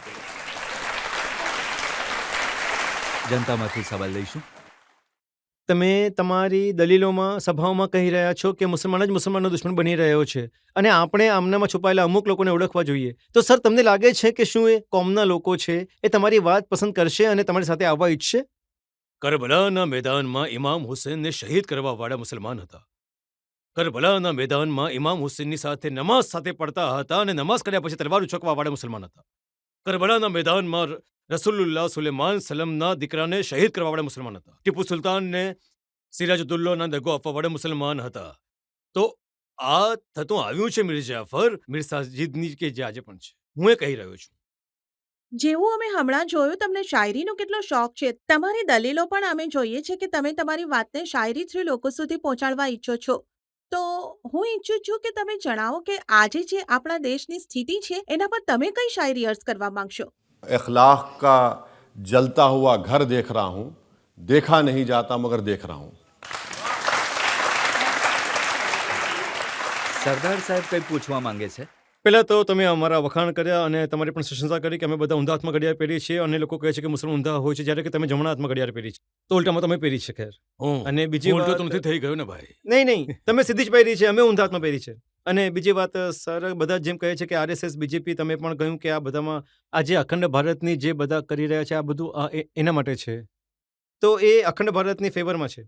તો આજે 18% મુસ્લિમ ભાઈઓ છે અહીંયા, એ અખંડ ભારતમાં ઈચ્છે છે. તો તમે પણ શું ઈચ્છો છો? કે હું તો ઈચ્છું છું કે અમારું પંજાબ પણ આવી જાય અને અખંડ ભારત બને અને મુસ્લિમ ભાઈ પણ ત્યાં આવી જાય. તો જો અમારા મુસ્લિમ ભાઈઓ પણ ત્યાં આવશે તો તમારા માટે સપોર્ટર્સ વધશે. ઓબિયસલી સાહેબ, તમારી ચર્ચા હજી વધશે, તમારું નામ હજી વધશે. જોયું તમે? નહીં, અને અખંડ ભારત માટે હું તૈયાર છું. આખો બાંગ્લાદેશ લઈ લો તમે, જી, આખો પાકિસ્તાન લઈ લો તમે, અડધું અફઘાનિસ્તાન લઈ લો તમે, અડધું બર્મા લઈ લો, થોડું પછી ભૂતાન લઈ લો, આખું નેપાળ લઈ લો. પણ સૌથી પહેલા મોદીજીને જોઈએ કે પીઓકીને લઈ લો તમે, ચીનને ભગાડો. તો સર, જ્યારે આખો પાકિસ્તાન આવી જશે તો આનું નાનું પીઓકી તો મોસાળમાં જ આવી જશે ને. તો થોડું મોટેથી બોલો. આખો પાકિસ્તાન આવી જશે તો પછી નાનું પીઓકી તો મોસાળમાં આવી જશે. રોકી રહ્યું છે ભાઈ. તમે પણ તો સપોર્ટ કરો ને ભાઈ. હું સપોર્ટ કરી રહ્યો છું. તમારો સાથ જ તો માંગીએ છીએ અમે. લખીને આપો કે તમને બોલો. જી. શું બોલો? ચલો, આ એક એવી નોટ છે જેના પર આપણે એક બ્રેક લઈ શકીએ અને બ્રેક પછી આપકી અદાલતમાં આરોપ અને સવાલોનો વધુ એક દોર. તમે કહ્યું યુવાનો મસ્જિદોને આબાદ રાખો. ક્યાંક એવું ન થાય કે મસ્જિદો આપણાથી ઝૂંટવી લેવામાં આવે. જી, બિલકુલ સાચું. કોણ છીનવી રહ્યું છે મસ્જિદો? બીજેપી, આરએસએસ છીનવી લેવા ઈચ્છે છે. Welcome back. આપકી અદાલતમાં આજે આપણે કેસ ચલાવી રહ્યા છીએ, સવાલ પૂછી રહ્યા છીએ અસદુદ્દીન ઓવૈસીને. આપકી અદાલતમાં આગલો આરોપ. આપકી અદાલતમાં એઆઈએમઆઈએમના પ્રેસિડેન્ટ અસદુદ્દીન ઓવૈસી પર આરોપ છે કે તેઓ લોકોની ભાવનાઓને ભડકાવે છે. તમારી એક દલીલ મારી પાસે છે. હાલમાં જ તમે કહ્યું યુવાનો મસ્જિદોને આબાદ રાખો. ક્યાંક એવું ન થાય કે મસ્જિદો આપણાથી ઝૂંટવી લેવામાં આવે. જી, બિલકુલ સાચું. કોણ છીનવી રહ્યું છે મસ્જિદો? બીજેપી, આરએસએસ છીનવી લેવા ઈચ્છી રહી છે. એવી તાકાતો છે જે છીનવી લેવા માંગે છે. કઈ બિલકુલ મસ્જિદ સાચું. છીનવી છે? હવે તમે જોઈ લો ને, દિલ્હીની 600 વર્ષ જૂની મસ્જિદને તમે શહીદ કરી દીધી. સુંદરી બાગની મસ્જિદને તમે કાઢી નાખવા ઈચ્છો છો. અને સુંદરી બાગની મસ્જિદમાં ક્યારેય તમે સાંભળ્યું છે કે જો કોઈ પ્રાઇમ મિનિસ્ટર કે હોમ મિનિસ્ટર જો મંદિરની સામેથી જાય છે તો મંદિરમાં પૂજા રોકવામાં આવે? ક્યારે સાંભળ્યું છે તમે? સુંદરી બાગની મસ્જિદમાં જ્યારે પણ પ્રાઇમ મિનિસ્ટરનો કાફલો જાય છે, મૂવમેન્ટ કહે છે. નમાઝ નથી થતી ત્યાં તે સમય સુંદરી બાગ. કેમ નથી થતી ભાઈ? તમે પૂછી લો મારા ભાઈ. મારી વાતનો ભરોસો નહીં કરો તો તમે ત્યાં જાઓ, ત્યાંના ઇમામ સાહેબને, લોકોને પૂછી લો. જુઓ, કઈ બિલ્ડિંગોને પાડવી કે નહીં પાડવી એ તો કોર્ટનો નિર્ણય હોય છે. તમે નોટિસ સરકારે હમણાં જ સુપ્રીમ કોર્ટનો એક નિર્ણય જોયો. ચેન્નઈમાં સરકારી જમીનો પર જે અવૈધ રીતે બનેલી જે રિલિજિયસ પ્લેસીસ હટાવવા માટે ઓર્ડર આપ્યા છે. ચેન્નઈમાં કોઈમ્બડુ મસ્જિદ છે, એના કેસમાં સુપ્રીમ કોર્ટે ઓર્ડર આપ્યો છે કે આવા બધા જ જે ધર્મસ્થળ છે, ભલે ચર્ચ હોય, ભલે મસ્જિદ હોય, ભલે મંદિર હોય, એ બધાને હટાવવા જોઈએ. સર, કોર્ટના ઓર્ડરની આપણે વાત નથી કરી રહ્યા. અમે ગવર્મેન્ટના એડમિનિસ્ટ્રેટિવ ઓર્ડરના આધાર પર જે ને કોર્ટે નહીં કહ્યું હતું, તમે એ 600 વર્ષ જૂની મસ્જિદને અને કબ્રસ્તાનને શહીદ કરી દીધા છે. અને એવો કોઈ દિવસ નથી જતો જ્યાં બીજેપી આરએસએસની તરફથી એ કહેવાતું નથી કે ભારતમાં આટલા હજારો મસ્જિદ છે, એને અમે લઈને રહીશું. ખુલ્લું કે છે એ લોકો. તમે પણ તો ખુલ્લું કહો છો કે પાર્લામેન્ટમાં બાબરી મસ્જિદ હા, જિંદાબાદ, બાબરી બિલકુલ. મસ્જિદ હું હમણાં જિંદાબાદ. અહીંયા પણ કહી દઈશ, જિંદાબાદ બાબરી મસ્જિદ જિંદાબાદ. ગુનો શું છે એમાં? ફ્રીડમ ઓફ એક્સપ્રેશન છે મારું. જો હું ભારતની પાર્લામેન્ટમાં નહીં કહું તો ક્યાં કહીશ? મોદીજી જિંદાબાદ બોલી શકાય છે, તો બાબરી મસ્જિદ જિંદાબાદ બોલવામાં શું ગુનો છે? કોઈ ગુનો તો નથી કર્યો ને. હું કહી રહ્યો છું કે ઇસ્લામ ધર્મના હિસાબથી જે જગ્યાએ મસ્જિદ બની જાય છે, એ જ્યાં સુધી દુનિયા અલ્લાહ રહેશે, મસ્જિદ રહેશે, તેને તોડી નાખો કે કંઈ પણ કરો. મેં કહ્યું મસ્જિદ છે, મસ્જિદ રહેશે. એમાં પ્રોવોકેશન ક્યાં છે? અને બાબરી મસ્જિદ એક કેસ સ્ટડી છે કે કઈ રીતે મસ્જિદને છીનવી શકાય છે. એણે આપણે સમજવાનું છે. આપણે એક મસ્જિદને ખોઈ છે આ તમામ પોલિટિકલ પાર્ટીઝની વાતોમાં આવીને. સુપ્રીમ કોર્ટને જઈને બીજેપીએ કહ્યું હતું કે અમે હાથ નહીં લગાડીશું, અને મસ્જિદને તમે તોડી નાખી. સુપ્રીમ કોર્ટે હજી સુધી કન્ટેમ્પ પિટિશન નથી સાંભળ્યું. અને ક્રિમિનલ કોર્ટમાં કોર્ટે ફાઇન્ડ કર્યું છે કે કોઈ પણ કન્વિનિયન્ટ નહીં થયું એમાં, કોઈ કન્વિક્ટ નહીં થયું એમાં. અને પોતે પાર્લામેન્ટમાં એકનાથ શિંદેના જે પાર્ટી લીડર છે એ નરસિંહા રાવના વખાણ કરતા હતા કે જ્યારે બાબરી મસ્જિદને તોડવામાં આવી રહી હતી તો પીવી નરસિંહા રાવે કહ્યું હતું કે પૂજા કરી રહ્યો છું, મને ડિસ્ટર્બ નહીં કરો. એમણે કહ્યું કે મેં નથી કહ્યું, આ તમે જ કહો પછી આ શું છે. પછી જો સુપ્રીમ કોર્ટનો નિર્ણય છે અને તમે કહો છો કે લુચ્ચાઈથી બાબરી મસ્જિદ લઈ લીધી, સુપ્રીમ કોર્ટનો જે નિર્ણય છે ને, જો તમે આખા નિર્ણય વાંચશો ને સર, તો એમાં નિર્ણયમાં સુપ્રીમ કોર્ટે કહ્યું છે કે મંદિરને તોડીને મસ્જિદ નથી બનાવવામાં આવી. સુપ્રીમ કોર્ટે એએસઆઈના સર્વેના રિપોર્ટને નકારી દીધો. સુપ્રીમ કોર્ટે જે નિર્ણય આપ્યો અમે એને ખોટો માનીએ છીએ, કારણ કે સુપ્રીમ કોર્ટે ફેથના આધાર પર આપી દીધો છે. ફેથના આધાર પર આપ્યો. હવે જો ફેથના આધાર પર તમે આપી દેશો તો પછી એમાં કોઈ રોકટોક છે જ નહીં હવે ને. ઓવેસી સાહેબ થઈ ગયું ને, નિર્ણય શું- થઈ ગયો. હવે- ત્યાં આટલું ભવ્ય રામ મંદિર બની ગયું, લાખો લોકો ત્યાં જઈ રહ્યા છે. છોડો એને લઈને ક્યાં અરે તમે? આ જ વાત તમે એ યહૂદીઓને જ કહો જેમને હિટલરે 60 લાખ યહૂદીઓને ગેસના ચેમ્બરમાં નાખીને મારી નાખ્યા હતા. એ 1930ની કથા 2024 સુધી કહેશે. હું પણ બાબરી મસ્જિદની કથાને મારા મરવા પહેલા મારા સંતાનોને કહીને જઈશ કે તમે પણ બોલતા રહેજો, કેમ કે જે રીતે મસ્જિદને છીનવી લેવામાં આવી એ રીતે અમે બીજી વાર મસ્જિદને નહીં ખોવા દઈશું. શું 6 ડિસેમ્બર આ દેશ માટે ગૌરવનો દિવસ છે? બોલો. જે 6 ડિસેમ્બર નહીં હોત તો સુપ્રીમ કોર્ટનું આ જજમેન્ટ તો પાર્લામેન્ટે કહ્યું કે 22 જાન્યુઆરી ગૌરવનો દિવસ છે, જે દિવસે રામ મંદિર એ જ તો બન્યું. હું કહી રહ્યો છું. સારું કર્યું તમે. 17 ડિસેમ્બર 1992 એ પાર્લામેન્ટે બાબરી મસ્જિદ ડિમોલિશન કન્ડેમ કરી હતી, અને રિઝોલ્યુશનમાં આરએસએસ, વિશ્વ હિન્દુ પરિષદ, બજરંગ દળ કન્ડેમ કર્યું અને કહ્યું કે કાળો દિવસ છે. હવે પાર્લામેન્ટમાં રિઝોલ્યુશનની વિરુદ્ધ જો તમે એક વધુ રિઝોલ્યુશન લાવો છો તો તમે આ જ પાર્લામેન્ટમાં as a Indian, proud Indian, હું કહી રહ્યો છું, પીઓ કે આપણું છે. કાલે શું તમે રિઝોલ્યુશન લાવશો કે પીઓ કે અમારું નથી કહીને? તમે કયો પ્રેસિડેન્ટ ક્રિએટ કરી રહ્યા છો? આ તો ખોટું છે ને. બિલકુલ બિલકુલ ખોટું છે. હવે તો જ્ઞાનવાપી મસ્જિદને લઈને હાઈકોર્ટે ઓર્ડર આપ્યો છે કે ત્યાં ગર્ભગૃહમાં પૂજા થતી હતી અને 1993માં જે પૂજા બંધ કરી એ ખોટું હતું. ત્યાં પૂજા કન્ટિન્યુ થવી જોઈતી હતી.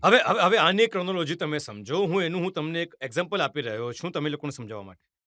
29 અને 30 ડિસેમ્બર દરમિયાન 49માં બાબરી મસ્જિદમાં મૂર્તિઓ મૂકી દેવામાં આવી હતી. નંબર 1. હા, પછી નાયર સાહેબે એને લોક કરી દીધું. નંબર 2, નાયર સાહેબ એના જનસંઘ એમપી બની ગયા હતા. તમે 6 ડિસેમ્બરે તોડી દીધી હતી અને તોડવાવાળાને તમે જગ્યા આપી દીધી હતી. અહીંયા શું થયું? અહીંયા વ્યાસ ફેમિલી કહી રહી છે કે અમારી પાસે 1530 ડોક્યુમેન્ટ છે. હું પણ કહી રહ્યો છું કે મારી પાસે 500 વર્ષથી નમાઝ પઢી રહ્યો છું બાબરી મસ્જિદ.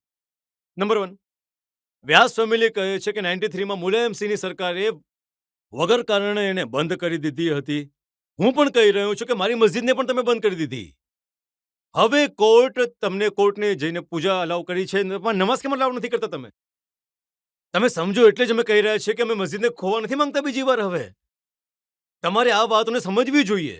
અરે દૂધના જલીને તમે છાશ ફૂકી ફૂકીને પણ પીશો. તો ભડકાવશો તમે નવયુવાન? ભડકાવીશું નહીં, સત્યને કહીશું. આ જે કહી રહ્યો છું એ ફેક્ટ છે એકદમ. હું જે કહી રહ્યો છું એ ફેક્ટ છે. અચ્છા રજત સર, હવે તમે જતા રહો, તમે જ્ઞાન વ્યાપી છો, તમે જતા રહો મથુરામાં. 1965માં હિન્દુ અને મુસલમાનોમાં એગ્રીમેન્ટ થયું.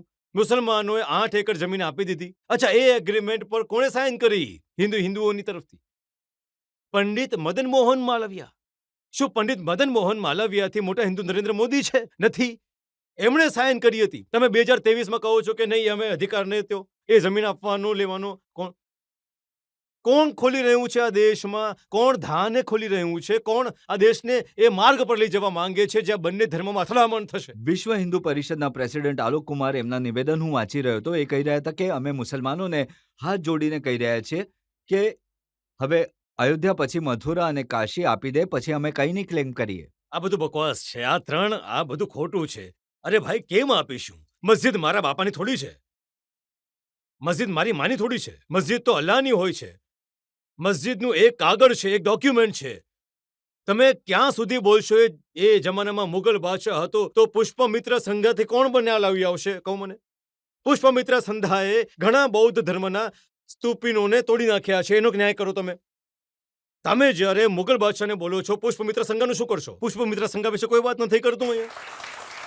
ભાઈ, દેશ જે જમાનામાં પુષ્પમિત્ર સંઘા હતા, જે જમાનામાં મુગલ હતા, શું સંવિધાન હતું? રાજા રજવાડાઓમાં રાઇટ ટુ ઇક્વાલિટી હતી? નહીં હતી. આપણી પાસે એક રિટર્ન કોન્સ્ટિટ્યુશન છે અને કોન્સ્ટિટ્યુશનના હિસાબે આપણે કામ કરવું પડશે. પંડિત મદન મોહનના માલવિયાએ સાઇન કરી છે એ એગ્રીમેન્ટ પર. આજે તમે કહો છો અમે નહીં માનીશું એને? જુઓ, એટલે જ તો એમને તક મળે છે બોલવાની. તમે કહો છો બાબરી મસ્જિદ જિંદાબાદ, એ કે છે બાબરની ઓલાદ. નહીં, જો હું આજ તો હું કહી રહ્યો છું. હું ઈચ્છું છું કે મારું ડીએનએ કરાવી લો, નરેન્દ્ર મોદીજીનું પણ કરાવી લો, આરએસએસના લોકોનું પણ કરાવી લો. કોણ આર્યન છે અને કોણ આ દેશનું છે ખબર પડી જશે તમને. ભાઈ, હું બાબરનું સ્પોક પર્સન થોડો છું. તો શું નરેન્દ્ર મોદી અને બીજેપી નાથુરામ ગોડસેના સ્પોક પર્સન છે? જો હું બાબરનો સ્પોક પર્સન છું તો તમે બની જાઓ સ્પોક પર્સન. તમે નથુરામ ગોડસેનો સ્પોક પર્સન બની જાઓ ને. હવે આખરે મારો શું સંબંધ છે બાબરથી? મારો શું સંબંધ ઔરંગઝેબથી? મારો શું સંબંધ જિન્નાથી? ભાઈ, શું સંબંધ? જો સંબંધ નથી તો તમારા ભાઈ અકબરુદ્દીન સાહેબ ઔરંગઝેબની મજાર પર ગયા, ત્યાં ચાદર ચડાવી, ફૂલ ચડાવે. સંબંધ નથી ઔરંગઝેબથી. સર, હું તમને કહું છું, તમે ઇન્ટરનેટ ખોલો. ત્યાં એક અલ્લાહની વલીની બઝાર છે. કદાચ બુરાનુદ્દીન ગરીબ કે ઝરઝરી રહેમતુલ્લાહની. તો ત્યાં તમે ગયા તો ત્યાં તમારા રસ્તામાં કબર આવે છે. એમણે બસ ફાતિયા વાંચીને જતા રહ્યા. અરે, એ પ્રોટેક્ટેડ મોન્યુમેન્ટ છે. તમે કાઢી નાખો એને. તમે પોતે ડેલિગેશન લઈને જાઓ છો ઔરંગઝેબની પાસે. ફાતિયા વાંચીને બીજું શું કર્યું? કંઈ નહીં કર્યું. હવે એને કહે છે કે અરે નહીં, જે અચ્છા, મોદીજી બહાદુર શાહની ઝફર પર કબર પર ગયા, સારું હતું એ. બોલો તમે હવે. દેવેન્દ્ર ફડણવીસે કહ્યું મહારાષ્ટ્રમાં કેટલાક ઔરંગઝેબના સંતાનો જન્મ્યા છે. સવાલ એ છે કે આ કોના ઇશારા પર જન્મ્યા છે? આ સમાજમાં ટેન્શન ઉત્પન્ન કરે છે. પ્રોબ્લેમ એ છે કે દેવેન્દ્ર ફડણવીસના બ્રાહ્મણ છે અને એમને બતાવવું છે કે પોતાની જાતને હું બધાને સાથે લઈને ચાલું છું. એમનો સૌથી મોટો પ્રોબ્લેમ એ છે. અને એમને લાગે છે કે પોસ્ટ મોદીએ પ્રાઇમ મિનિસ્ટર બની જશે તો એમને આ લેંગ્વેજ ઉપયોગ કરવી પડે છે. અને વારંવાર જોશો શિવાજી વારંવાર. અરે ભાઈ, શિવાજી જ્યારે આગ્રાના ફોર્ટથી ભાગ્યા હતા, મુસલમાન સાથે ભાગ્યા હતા. શિવાજીની જે ટોપનો જનરલ હતો મુસલમાન હતો. શિવાજીની પાસે મુસલમાન હતા. પણ શિવાજીએ જેનું પેટ ફાડ્યું હતું એ પણ મુસલમાન હતો. બિલકુલ સાચું છે. બિલકુલ સાચું કહી રહ્યા છો. પણ રજતજી એક હાથે તાળી નથી વાગતી. સાંભળો, જ્યારે શિવાજી અફગલ ખાને ખંજર ગોપી રહ્યા હતા તો શિવાજીની પાછળ તલવાર લઈને કોણ ઊભું હતું? મુસલમાન ઊભો હતો. આ વાત નથી બોલતા. તમને જો આવું સિલેક્ટિવલી બોલશો ને સર, તો તમે પણ થોડી હિસ્ટ્રી વાંચી લો. તો શિવાજીની પાછળ ઊભા રહેવા વાળો મુસલમાન હતો. અચ્છા, અને શિવાજીએ શું કર્યું? અફઝલ ખાનને માર્યા બાદ કહ્યું કે ઇસ્લામિક ધર્મના હિસાબથી આની કબર બનાવો. આ શિવાજીની મહાનતા હતી. તો એટલે જ તો કહી રહ્યા છે. અહીંયા મહાનતા જુઓ. કબરોનો નાશ કરી દેવામાં આવી રહ્યો છે. આ મહાનતા છે. ના, એટલે જ તો કહી રહ્યા છે કે જેમ શિવાજીની પાછળ મુસલમાન ઊભો હતો, હવે મોદીની પાછળ ઓવેસી ઊભો થઈ જાય.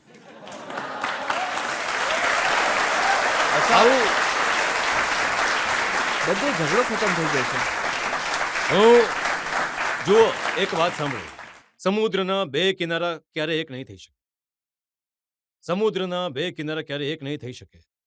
હું કોઈની પાછળ ઊભા રહેવા માટે જન્મ્યો નથી. મારા દેશનો પ્રધાનમંત્રી દેશની જનતાની સાથે ઊભો રહે અને એ જનતાની સાથે જે સૌથી પછાત છે, ડેટાના હિસાબથી એમના વિશે વાત કરે, એમને નફરત નહીં કરે, એમને પોતાના સમજે. હું એ જ ઈચ્છું છું મારા પ્રધાનમંત્રીથી, બીજું કંઈ જ નહીં, બીજું કંઈ નહીં. ફાઇનલ રાઉન્ડમાં આપણે એક બે સવાલ લઈ શકીએ? ઓવેસીજી, મારો સવાલ તમને એ છે કે તમે ઘણીવાર કહો છો કે બુરખાવાળી સ્ત્રીને તમે દેશના પ્રધાનમંત્રીના રૂપમાં જોવા ઈચ્છો છો, તો તમે એવું જ કેમ ઈચ્છો છો? આજે કહેવાઈ રહ્યું છે ને કે બુરખો પહેરી લીધો, મગજ પર કવર થઈ ગયું છે. નહીં, મગજ પર કવર નથી. જે લોકો એ સમજે છે કે બુરખો પહેરવાવાળી છોકરીઓ ઘણી બેકવર્ડ હોય છે, ઓબ્સેસ્ડ, એમનું મગજ ખરાબ છે. જો આવું હોત તો યમનની એક મુસ્લિમ મહિલા જે બુરખો પહેરે છે એને નોબેલ પ્રાઇઝ આપ્યું હતું. એને નોબેલ પ્રાઇઝ અપાયું હતું. તો એવું કંઈ નથી. જો હું તો ઈચ્છું છું કે જે સૌથી નબળી મુસ્લિમ છોકરીઓ આગળ આવે. અને તમે જો ક્યારે અમારા શહેરમાં આવશો તો તમે જોશો કે બુલેટ મોટરસાયકલ બુરખો પહેરીને, હેલ્મેટ પહેરીને ચલાવે. એ ચલાવે છે લોકો બુરખો પહેરીને. મને પણ નવાઈ લાગે છે. મેં કહ્યું બુલેટ ચલાવે છે, તો કહ્યું કેમ, તમને તકલીફ છે શું? આમાં જવાબ મળ્યો મને. મેં કહ્યું નહીં, ઘણો આનંદ થયો. એટલે તો યોગી આદિત્યનાથ કહી રહ્યા હતા કે જે છોકરીઓને બુરખો પહેરાવીને તમે કેદ કરવા ઈચ્છતા હતા, એમને અમે અપગ્રેડ કરવા ઈચ્છીએ છીએ. કેદ નહીં. આ જુઓ, કોઈ કેદ નથી. અચ્છા, બીજેપીની કોઈ મુસ્લિમ મીટિંગ થાય છે ને, તો તમે 200-300 બુરખાવાળી મહિલાઓ બેસાડો છો. એ શું છે? એ કેમ બેસાડો છો તમે? એ બતાવવા માટે કે જુઓ અમારી સાથે. અચ્છા, એ લોકોને લાવીને બેસાડો, જે લાવીને બેસાડો છો એ દેશને બતાવવા માટે નથી. એ બતાડવું છે ગલ્ફના બાદશાહોને. અમારી સાથે મુસલમાનો છે, અમેરિકાને બતાવવા માટે. અરે ભાઈ, તમને મુસલમાનોથી આટલો પ્રેમ છે તો એમને એમપી બનાવી દો ને. એક ટિકિટ આપો, એક એમપી બનાવો, મિનિસ્ટર બનાવો. તમે એ નથી કરતા. એ કહી રહ્યા હતા કે અમે છોકરીઓને સન્માન આપીએ છીએ, અમે છોકરીઓને લિબરેટ કરવા ઈચ્છીએ છીએ, અમે એમને મોટા બનાવવા ઈચ્છીએ છીએ. એ લશ્કરમાં જોડાય, ડોક્ટર બને, એન્જિનિયર બને. ને તમે જ્યારે ગોળી મારી રહ્યા છો, તમે જ્યારે બુલડોઝર વાપરી રહ્યા છો, તમે મહિલાના નામ પર ઘર છે અલ્હાબાદનું, પતિને નોટિસ આપીને ઘર તોડી નાખો છો. કઈ તમારી વાતો પર અમે ભરોસો કરી લઈએ? सितमगर तुझसे उम्मीदें वफा होगी जिन्हें होगी, हमें तो देखना यह है कि तू जालिम कहां तक है. ઓવેસી સાહેબ, અમે તમને દરેક પ્રકારના સવાલ પૂછ્યા અને જેવો તમારો સ્વભાવ છે, તમારી આદત છે, તમે સ્પષ્ટતાથી જવાબ આપ્યા, કોઈ વસ્તુને ટાળવાનો પ્રયત્ન નહીં કર્યો. એક બ્રેક માટે રોકાઈશું અને બ્રેક બાદ સાંભળીશું આપકી અદાલતમાં આજના જજ કુમકુમ ચડ્ડાનો નિર્ણય આજના કેસ પર.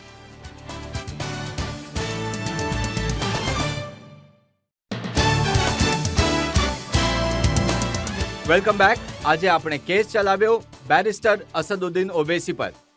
અમે એમને પૂછ્યું એમની શરૂઆતી જિંદગીના વિશે, એમના રાજકારણ વિશે, એમના સિદ્ધાંતો વિશે, એમના વિવાદિત નિવેદનો વિશે.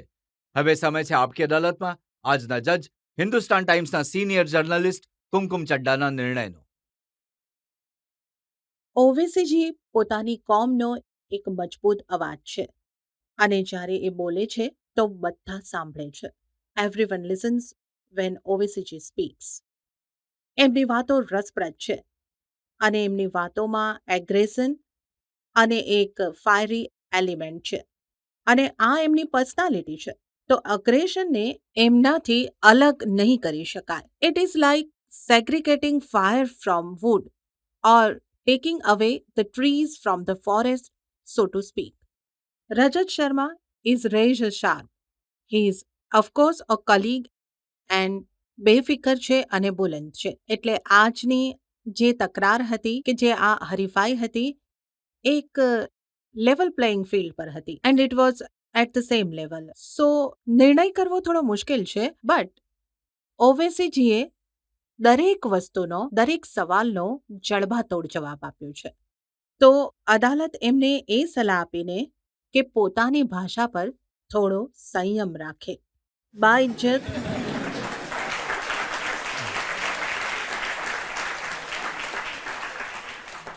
બાઇજ્જત બરી કરે છે. એ આશા સાથે, એ વિશ્વાસ સાથે કે અસદુદ્દીન ઓવૈસી આવી જ રીતે લોકોની સેવા કરતા રહેશે, પબ્લિક લાઈફમાં જે જરૂરી મુદ્દા છે એને ઉઠાવતા રહેશે અને શિખરો સર કરતા રહેશે. આજનો કેસ અહીં જ સમાપ્ત કરીએ છીએ. આવતા અઠવાડિયે તમારી સાથે મુલાકાત થશે એક નવા વ્યક્તિત્વ સાથે. ત્યાં સુધી નમસ્કાર.